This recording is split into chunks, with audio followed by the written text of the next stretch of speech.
Son retour à Paris n'est finalement pas pour tout de suite. Ex-archevêque du diocèse de Paris, Michel Aupetit avait présenté sa démission en novembre 2021 après de lourdes accusations.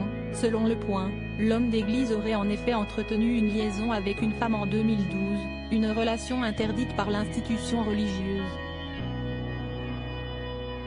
Niant les faits reprochés mais avouant un comportement ambigu, l'homme d'église s'était cependant mis en retrait en allant vivre dans une communauté du sud de la France.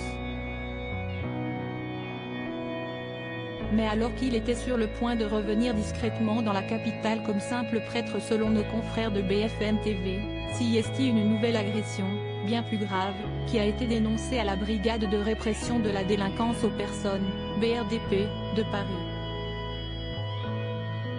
L'homme de 71 ans, nommé archevêque en 2017, aurait en effet été accusé par le diocèse d'agression sexuelle sur une personne vulnérable faisant l'objet d'une mesure de protection judiciaire. Si les investigations de la police sont toujours en cours, notamment pour savoir quelle était la nature de leur relation ou encore si la victime présumée était en état de déclarer un consentement éclairé, l'avocat de l'homme d'église a déjà signifié à BFM Télévision qu'il ne souhaitait pas s'exprimer sur le sujet. La hiérarchie de l'église, en pleine démarche pour les funérailles de Benoît XVI dans les jours qui arrivent, n'a pas réagi non plus. Des opinions conservatrices et controversées il y a quelques mois, après les premières révélations du magazine Le Point sur sa liaison présumée en 2012, le magazine Paris Match avait publié des clichés de l'ancien archevêque en train de marcher en compagnie d'une théologienne, un moment qualifié de balade romantique. Furieux, celui-ci avait immédiatement attaqué en justice le journal.